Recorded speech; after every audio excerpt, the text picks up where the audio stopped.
Suivons avec le troisième groupe d'opposition, avec la députée de Gaspé.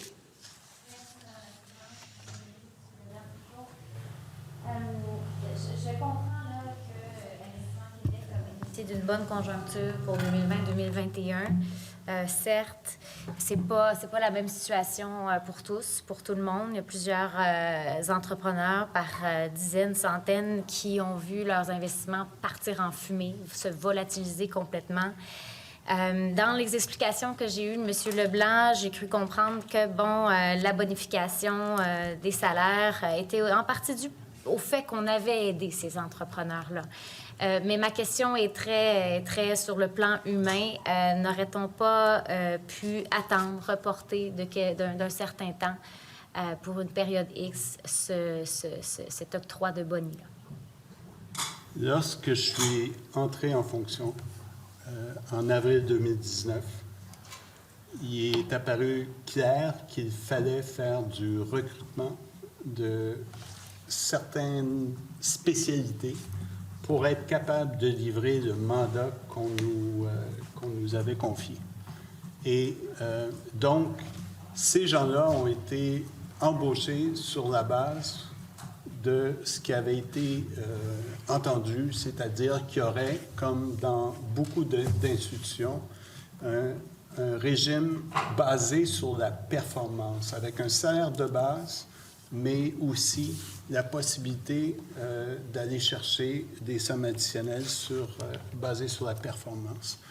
Et dans un fonds, généralement, c'est sur un rendement sur une portion long terme. C'est là où tu vas chercher le maximum. Alors, encore une fois, c'est sur une base de 3 ans.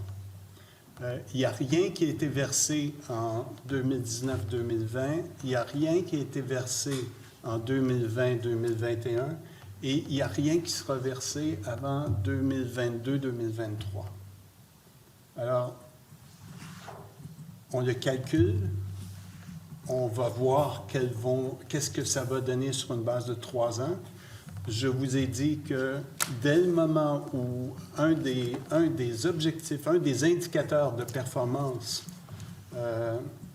est partiellement rencontré, bien déjà, le maximum n'est plus atteignable. Et ainsi de suite. Donc, si on n'atteignait pas, par exemple, le rendement, si l'indice d'engagement de nos gens n'était pas à un niveau satisfaisant, qui a été placé au-dessus de la norme des institutions financières au Québec.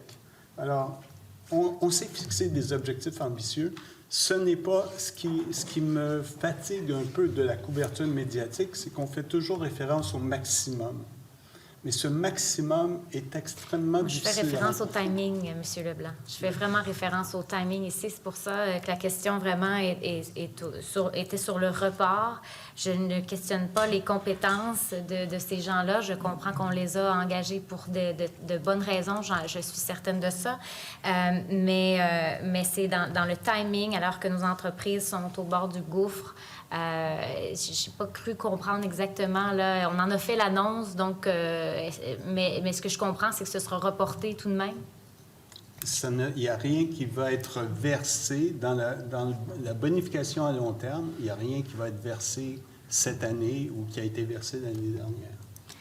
Puis, avec ce rendement-là, est-ce qu'on a considéré, avec justement des programmes comme le Pacte, qui a rapporté des intérêts à Investissement Québec, est-ce qu'on n'aurait pas pu justement tenter de réduire les intérêts aux entreprises sur leurs prêts? Il n'y a rien qu'on aurait pu faire pour que ça soit dirigé vers l'aide aux entreprises? Ce qui rentre dans les résultats, dans le rendement d'Investissement Québec, c'est ce qu'on fait avec nos fonds propres. Le Pacte, ça fait partie du Fonds de développement économique. On est seulement mandataire. Alors, on fait l'analyse, on va faire du démarchage, on va faire l'analyse et on présente notre recommandation au ministre ou au Conseil des ministres, dépendant des sommes en jeu. Et la décision est prise là-bas et ça ne rentre pas dans nos résultats. Donc, est-ce que je dois poser la question au ministre? Oui. Alors, Ah. non, mais faire ça par je pense que c'est important de rappeler le FDE et la portion des sommes d'argent qui est allouée par le ministère des Finances, le ministère de Oui. l'Économie et qu'on canalise via Investissement Québec. La rémunération d'Investissement Québec, à court terme, ne prend seulement en compte des fonds propres d'Investissement Québec. Donc, ces fonds-là, l'intérêt qui va être gagné sur les prêts ne rentre pas dans le calcul de On va faire quoi avec l'intérêt de ces prêts-là, alors? Là, ça rentre dans les résultats d'Investissement Québec, mais ce n'est pas rémunéré. Oui, je comprends. Mais Là, votre question est autre. je Votre veux question, savoir s'il y a c'est... une façon revient de au point- communiquer. Oui. Au point, votre question, je pense dire, le taux d'intérêt, c'est 3 Votre question, c'est est-ce qu'on aurait dû mettre 2 au lieu de 3?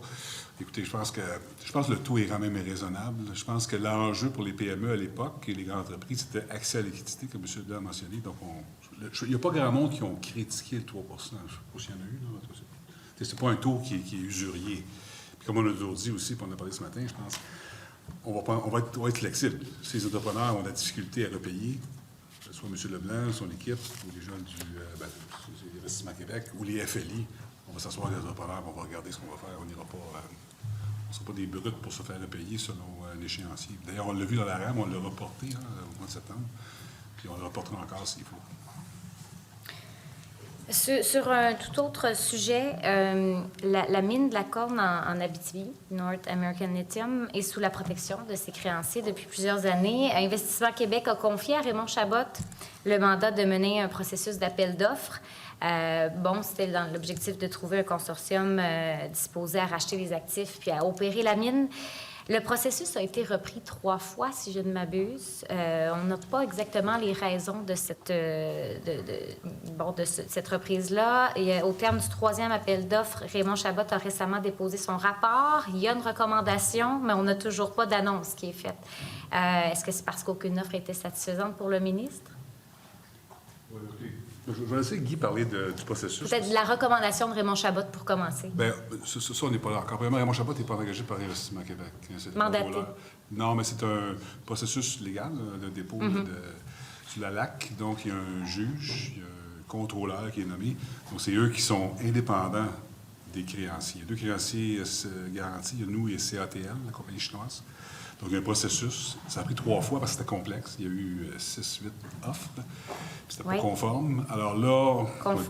Pas conforme, est-ce qu'on peut détailler un peu le fond de votre pensée? Bien, quand un contrôleur demande des offres pour un actif, il faut que le financement soit fait, il faut divulguer comment le revue diligente. Donc, beaucoup de défaillances sur les conditions précédentes pour que l'offre soit acceptée.